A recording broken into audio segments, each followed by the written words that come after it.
नमस्कार, बहुत बहुत स्वागत आप सभी का प्रदेश हमारा के बुलेटिन में। मैं रविंद्र सिंह आपके साथ। ईरान के राष्ट्रपति के पाकिस्तान पहुंचने से पहले ही पाकिस्तानी संसद में एक शर्मसार करने वाली घटना हुई। चोरों ने पाकिस्तान की संसद से सांसदों की चप्पल जूतों को गायब कर दिया। और बड़ी खबर यह भी है कि ईरान के राष्ट्रपति के दौरे को देखते हुए पाकिस्तान में भिखारियों को लेकर एक बहुत खतरनाक ऑर्डर जारी किया गया है। यह पूरी खबर देखिए।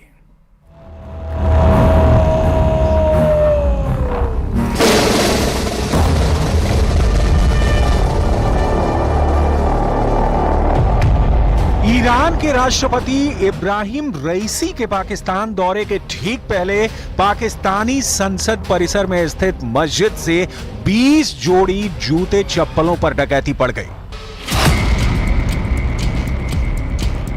ये डकैती दिन दहाड़े हुई, सुरक्षा कर्मियों की मौजूदगी में हुई, लेकिन इसे देख कोई नहीं पाया। और जब खबर मीडिया के सामने आई तो सुरक्षा कर्मियों को कुछ सूझ नहीं रहा था कि वो जवाब क्या दें, इसलिए वो अपना सिर खुजलाने लगे। पार्लियामेंट हाउस की मस्जिद से नमाज जुमा के बाद 1 दर्जन अफराद की जूतियां चोरी कर दी गई हैं। पार्लियामेंट हाउस की मस्जिद से नमाजियों के जूते चोरी करने वाला कौन था? स्पीकर कौमी असम्बली सरदार अयाज सादिक ने तहकीकात का हुक्म दे दिया। मतलब अगर आप पाकिस्तान में हैं तो खुद की जान सहित अपने सामान की भी सुरक्षा की जिम्मेदारी सिर्फ और सिर्फ आप ही की है। पूरी खबर आपको आगे बताएंगे, लेकिन उससे पहले देखिए ईरान के राष्ट्रपति जब पाकिस्तान पहुंचे तो क्या हुआ। इब्राहिम रईसी के पाकिस्तान दौरे की तारीख जैसे ही फिक्स हुई, शाहबाज और मुनीर की मानो बाँछें खिल गईं। उन्हें खुद पर यकीन नहीं हो रहा था कि विदेशी मुल्क का इतना बड़ा मेहमान उनके खस्ता हाल मुल्क का दौरा भी कर सकता है। लेकिन खबर सच थी, इसलिए तुरंत ही शाहबाज शरीफ ने अपना पुराना कटोरा निकाला, उसकी साफ सफाई की और शाहबाज ने कटोरा हाथ में उठा लिया। यानी शाहबाज ने ईरानी राष्ट्रपति के पाकिस्तान पहुंचने से पहले ही भीख लेने की पूरी तैयारी कर ली। तो जनाब, शाहबाज और मुनीर ने कटोरा लेकर भीख मांगने की पूरी रिहर्सल कर ली थी। वैसे पुरानी कहावत भी है कि भीख मांगने के लिए भी वेश धारण करना पड़ता है, सो पाकिस्तान ने वही किया। ईरानी राष्ट्रपति का जहाज जैसे ही पाकिस्तान में लैंड हुआ, उनका ग्रैंड वेलकम हुआ। एयरपोर्ट पर रेड कारपेट वेलकम दिया गया। बात सिर्फ यहीं खत्म नहीं होती। पाक मीडिया की खबरों के मुताबिक इब्राहिम रईसी के वेलकम में पाकिस्तान इस कदर बिछ गया कि उनका कराची दौरे का कार्यक्रम बना तो पूरे कराची शहर को ही बंद कर दिया गया। शहबाज की सरकार और मुनीर की आर्मी ने इसकी कोई वजह नहीं बताई, लेकिन मीडिया के सूत्र बताते हैं कि यह फैसला कराची के भिखारियों की वजह से लिया गया, ताकि इब्राहिम के सामने मुल्क की साफ सुथरी इमेज को पेश किया जा सके। एक आंकड़े के मुताबिक पाकिस्तान में भीख मांगना कोई शर्म की बात नहीं रही, बल्कि बाकायदा ये अब एक प्रोफेशन बन गया है। खैर, इसकी बात आगे करेंगे। अभी बात ईरान की। अब आप ये जान लीजिए कि पाकिस्तान के भीख मांगने वाले कटोरे को ईरान ने कितना भरा है। बताया जा रहा है कि दोनों देशों के बीच बैठक का मुद्दा पाकिस्तान ईरान के बीच की गैस पाइपलाइन प्रोजेक्ट है, जो पैसे की कमी से सालों से लटकी हुई है।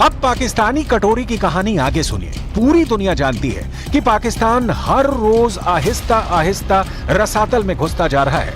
मुल्क में रोटी बनाने के लिए आटा नहीं है, और ऐसे में अगर ये पाइपलाइन का प्रोजेक्ट शुरू नहीं हुआ तो पाकिस्तान पर 1.5 लाख करोड़ रुपए का जुर्माना लग सकता है। अब जिस मुल्क में दाल तो छोड़िए, आटा भी नहीं है, वो कहां से लाता 1.5 लाख करोड़ रुपए? ईरान से इस डील को लेकर अमेरिका की नाराजगी से बचने के लिए मार्च 2023 में पाकिस्तान ने एक डेलीगेशन वॉशिंगटन भेजा था। इसका मकसद अमेरिका से प्रोजेक्ट आगे बढ़ाने के लिए छूट मांगना था, ताकि वो ईरान के चलते उन पर कोई पाबंदी न लगा दे। हालांकि अमेरिका ने अभी तक इस पर कोई फैसला नहीं दिया। लेकिन पिछले साल पाकिस्तान के कार्यवाहक प्रधानमंत्री अनवारुल हक काकड़ की अंतरिम सरकार ने प्रोजेक्ट के एक हिस्से को मंजूरी दे दी। इसी वजह से पाकिस्तान 80 किलोमीटर लंबी गैस पाइपलाइन बिछाना चाहता है, लेकिन अमेरिका के दबावों की वजह से उसे लगातार झुकना पड़ रहा है। पाकिस्तान की हालत को समझने के लिए इस खबर पर भी गौर कीजिए। पाकिस्तान में नई सरकार के गठन के बाद ही पाकिस्तान के वजीर आला साहब शी जिनपिंग के मुल्क जाने की तैयारी में थे, लेकिन चाह कर भी शाहबाज का चीन दौरा अब तक नहीं हो पाया, क्योंकि पाकिस्तान इंटरनेशनल एयरलाइंस की हालत ठीक नहीं है। उसके कई विमान आसमान में उड़ने की जगह एयरपोर्ट पर धूल फांक रहे हैं और जानकारी के मुताबिक शाहबाज का प्लेन भी पाकिस्तान इंटरनेशनल एयरलाइंस यानी PIA का ही है। अब पाकिस्तानी संसद परिसर से गायब हुए जूते चप्पलों की खबर भी जान लीजिए। संसद में हुई ऐसी घटना पर स्पीकर ने जांच के आदेश दिए हैं। संयुक्त सचिव प्रशासन और सार्जेंट एट आर्म्स स्तर के अधिकारियों को घटना की जांच करने का काम सौंपा गया है और CCTV फुटेज की निगरानी के माध्यम से अपराधियों की पहचान करने के प्रयास जारी है। ईरान और इजराइल के बीच किसी युद्ध के हालात खत्म नहीं हुए हैं। इससे पहले कि बेंजामिन नेतन्याहू कोई बड़ा फैसला लें, वो 3 बहुत ही गंभीर क्राइसिस से घिर चुके हैं। अब इजराइल की सेना को डर है कि कहीं इस हालत का फायदा ईरान ना उठा ले।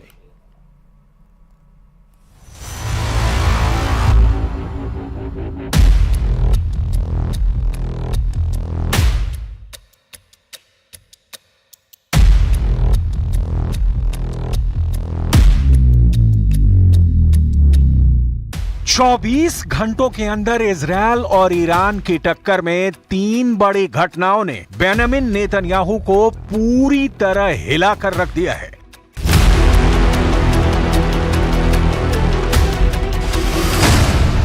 नेतन्याहू को शॉक नंबर 1। अमेरिका ने इजरायली सेना की एक स्पेशल यूनिट पर प्रतिबंध लगाने की तैयारी कर ली है। नेतन्याहू को शॉक नंबर 2। इजरायल की मिलिट्री इंटेलिजेंस के चीफ ने पद से इस्तीफा दे दिया है। नेतन्याहू को शॉक नंबर 3।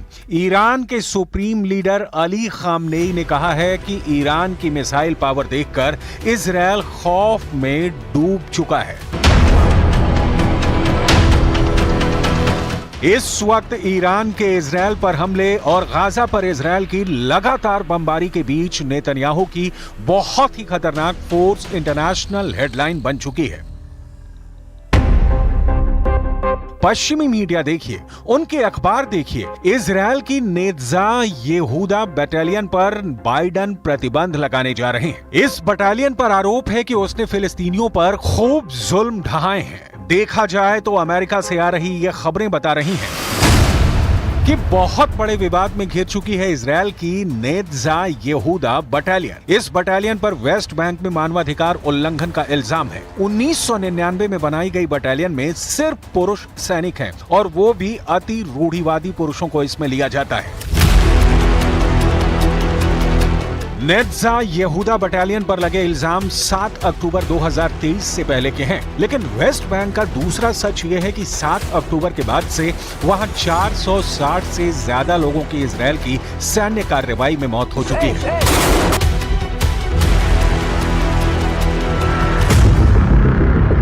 इजरायल की नेत्जा येहूदा बटालियन पर प्रतिबंध लगाने का मतलब है कि इससे अमेरिका से कोई सैन्य मदद नहीं मिलेगी। इसलिए यही है बेंजामिन नेतन्याहू को शॉक नंबर 1। नेत्जा येहूदा बटालियन पर पाबंदी का मतलब इजरायल की सेना पर काला धब्बा। नेतन्याहू पहले ही अपने घर में लगातार प्रदर्शनों से जूझ रहे हैं और अब उन्होंने अमेरिका की तरफ से आ रही इस रिपोर्ट को नाक का सवाल बना लिया है।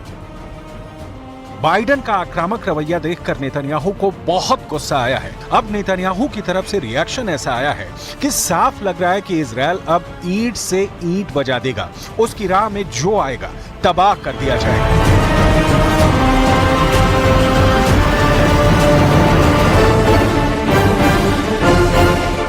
אני אגן בחירוף נפש על צה"ל, על הצבא שלנו ועל הלוחמים שלנו.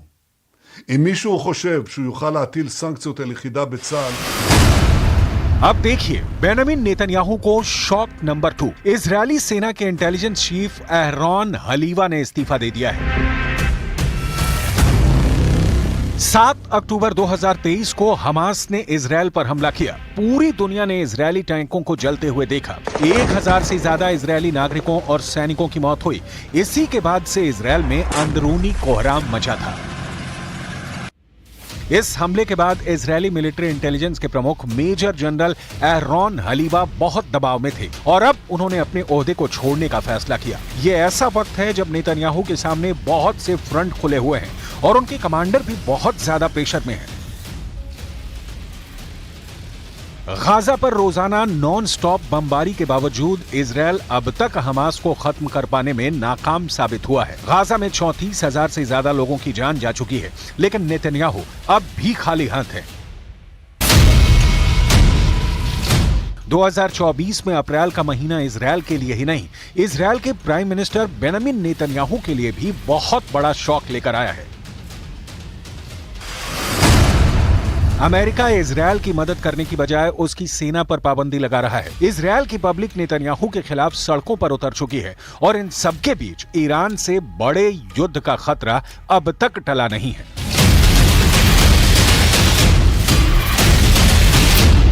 तेहरान में ईरान के सर्वोच्च नेता अली खामनेई ने मिलिट्री कमांडर्स की एक मीटिंग बुलाई।